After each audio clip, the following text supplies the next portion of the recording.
thought I'd do something a little bit different today. So I'm just going to start with a piece of masking tape and just put that in where I want the horizon to be. So quite a low horizon, so big amount of sky. And I'm going to use the Hake brush for this demo. It doesn't have to be perfect, the masking tape, but just make sure the top edge especially is quite well stuck down, because you don't want the paint to be bleeding underneath and then just leave like a jagged line. So just take a little bit of care on that if you're going to try this yourself. So like I said, use the Hake brush. It's a medium Pro Art Romance and Hake brush.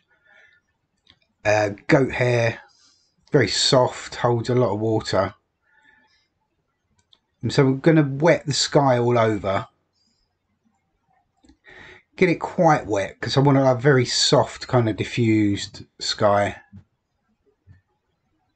And the reason for using the masking tape is I want to keep the land area white of the paper to start off with, just so I can get some dry brush texture on there and there's some nice glowing white bits left behind basically. So completely wetting the sky area. So it's not absolutely saturated, but it is quite wet. And so I'll let that just soak in for a little while. And while I do that, I'll just mix up a few little wells of some paint. So I'll just grab some raw sienna, a little bit of alizarin, and mix a little bit of raw sienna into that as well. And I'll just grab some blue, so some ultramarine and some cobalt.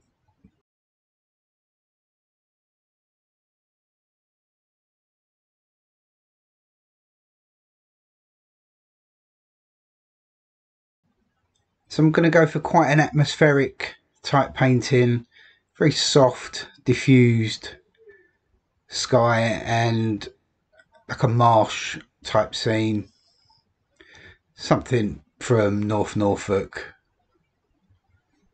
So start with the raw sienna and just bring that in and just grab that alizarin, put a little bit more raw sienna into it, so it's quite a nice sort of burnt orange type colour. And just bring that in for some very soft sort of cloud shapes. And you can see where the paper's wet, the paint's flowing and moving around. And now just grab the blue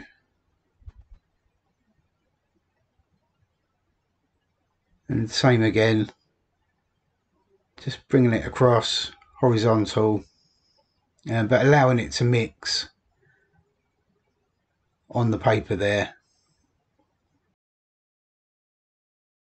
Not using a reference photo for this, just making it up as I go along. And so I'll grab even more ultramarine and some burnt sienna and just mix up some darker paint now.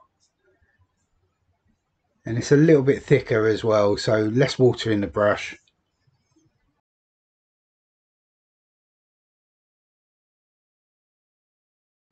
And getting that quite dark. Put a little touch of cobalt in there as well. A little bit of raw sienna, just to grey it off ever so slightly.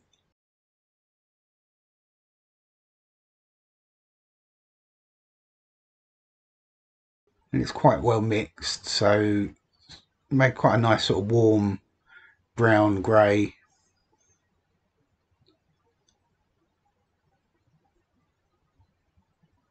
And just looking at the paper, laying some paint in, seeing where it's running to, and then just trying to work with that to find like a nice shape. And now even darker still, so I put a touch of Payne's grey in there.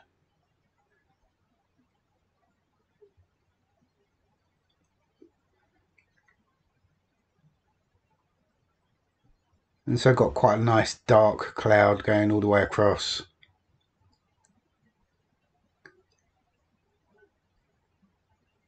And just trying to find a little bit of balance. I don't want it to be too weighted towards the left hand side. Obviously it's quite dark over there, so Just trying to find a few shapes on the right hand side as well. And then very lightly just putting a few more sort of little clouds at the horizon.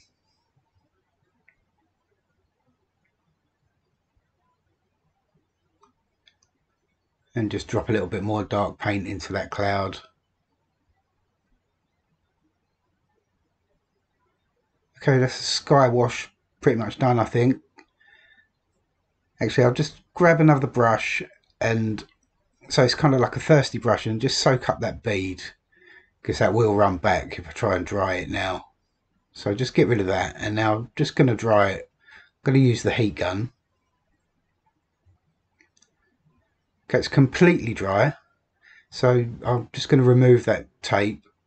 You can see it leaves like a nice crisp edge there. More importantly, the paper below that is perfectly white, so just going to squeeze out some of the water in the brush and just pick up some blue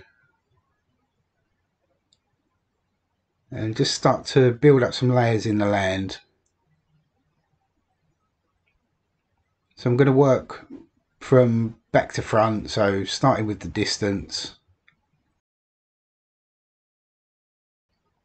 and just give the paper a little mist there with a mist bottle. Just a tiny little mist really, just to soften some of the edges.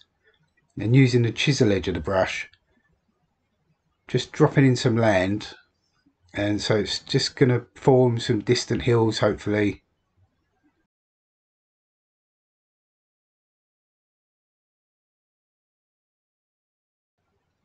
Just very lightly touching that in, and pick up some of the grey in the palette, add a little bit of raw sienna to it as well.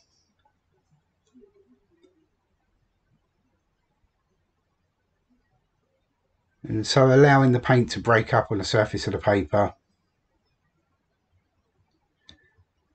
I'm using a piece of Saunders Waterford cold press, so it's not very highly textured paper, but it's got enough bite really, just so the paint breaks up. Also, if you're going to try this painting, I'd suggest using a piece of 100% cotton paper if you can get some. Just works better for the wet in wet section especially. So now just varied the mix with a little bit of burnt sienna. And same kind of thing, so just allowing the paint to break up and just getting that little sparkly edge. So I want it to kind of look like a flooded marsh, or something you might see along North Norfolk coast at low tide.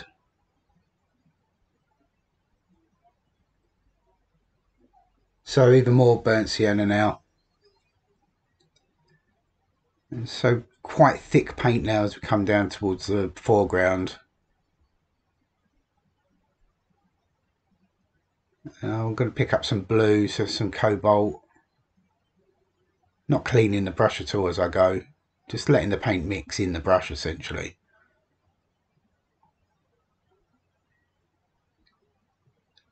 And just adding more blue just to everything that's left in the palette. Kind of picking up a little bit of everything really now. And so getting quite dark down into the foreground. So that's kind of creating a little bit of a cloud shadow. And just touching kind of randomly, just putting a few little dark areas in the midground. And I'll just sort out the shape of that little area there on the right in the distance.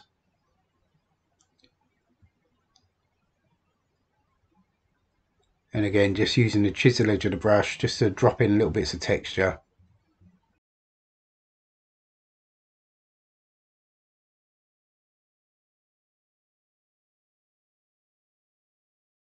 And keep all the time keeping it very simple. It's quite easy to overwork this kind of painting, and they always seem to look better if you just keep everything very simple. And just also trying to find like a nice little shape of the white that's left behind, so it kind of creates a little bit of an S shape and leads you off into the picture. But I'm going to dry that off. And now just a few finishing touches. So I've switched to the rigger brush and I've just picked up some more Payne's Grey, mixed that with the burnt sienna that was left behind in the palette. And I'm just going to put in a few basic kind of silhouettes, really, of just a few boats that are resting on the marsh.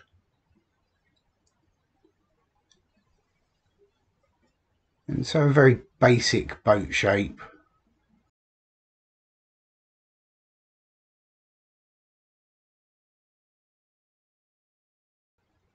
And just taking a little bit of care just to make it a nice shape.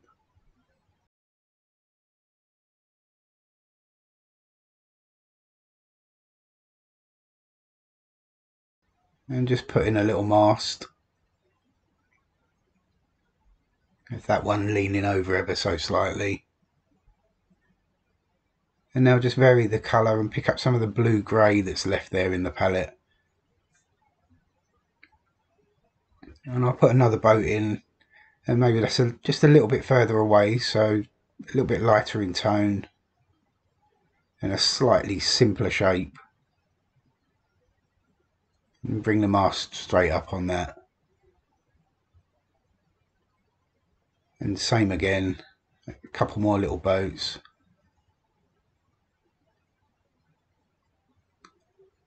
Don't really have to do much more than a slightly curved rectangle, I suppose, and then just put a mast straight on and it instantly looks like a boat.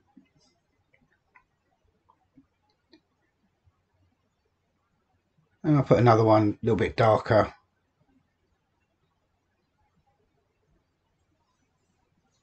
Even though I'm using similar colours for all of these boats, I still try and vary them just a touch, just so they look a little bit different.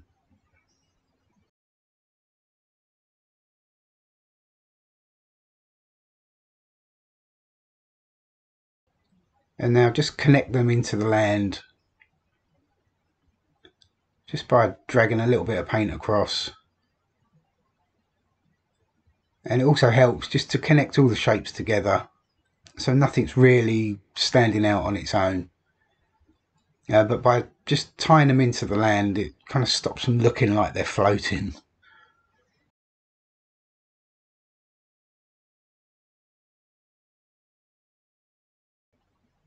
And I'll just use some of that same blue-grey colour, and just where there's a few little white areas, so it's representing a little bit of water, just drag some of that down just to suggest the slightest hint of a reflection.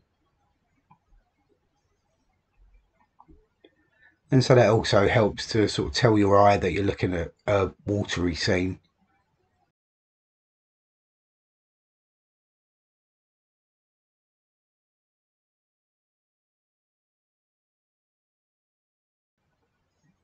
And back into the dark paint now. I think I'll just put in another boat just on the right hand side. Make that a little bit bigger, so it's a tiny little bit closer than the others.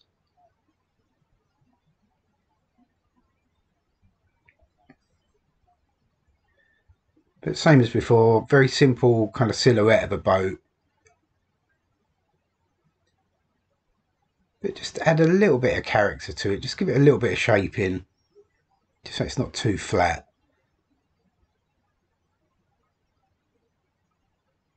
And the same, very simple, just a straight line for a mast. Don't need to put in any rigging or anything like that.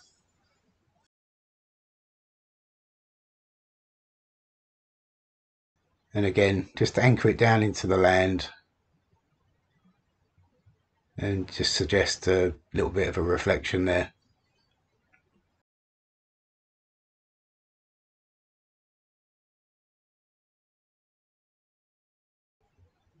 Now I'm going to stick with the rigger and just add a little bit of a suggestion, just a little bit of texture just going on in the marsh, so maybe a few little grasses and just some darker areas. And really it's just a couple of hard edges, and it just kind of helps tie everything together and helps with perspective as well, and gives a bit more sense of distance just by having some harder areas just in the foreground there. Helps to push the distance back.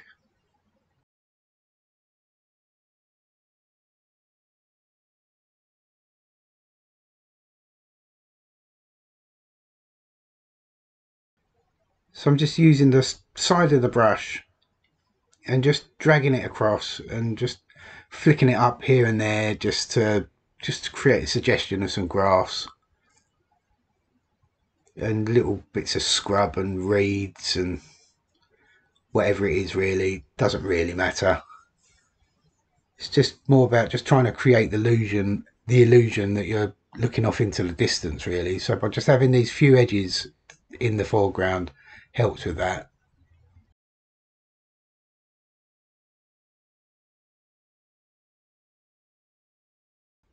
And pretty much just picking up everything that's left behind in the palette for that as well.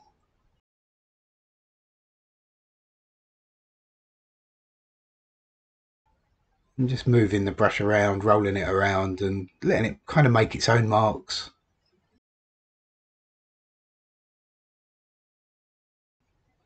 And so not being too deliberate with it, really, just allowing the brush to do the work. And that kind of helps to keep everything random.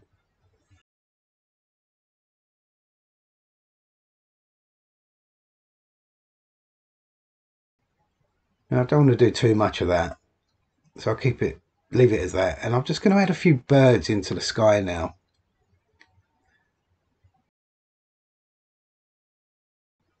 And I'm thinking, I don't want to do like a little V shapes or anything like that. I'm just going to do like a skein of geese. So I'll just switch to just a small size 1 round sable brush. I think it's a size 1, maybe a size 2. And using that same sort of dark grey mix, just little dots and dashes.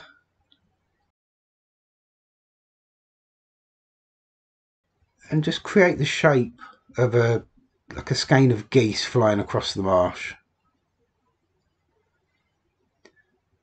And they always fly in like a distinctive V type formation.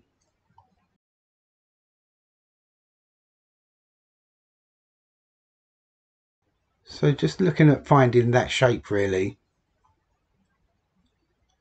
And so not really painting individual birds, it's just little dots, little marks. And you can put some in sort of horizontal, and you can put a few in vertically.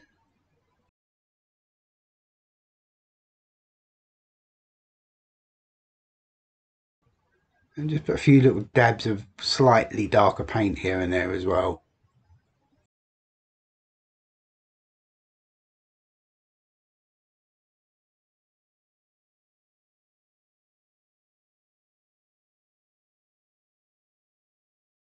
And it's quite easy to get carried away doing this. I quite enjoy it. But it's just looking at finding a nice little shape in there.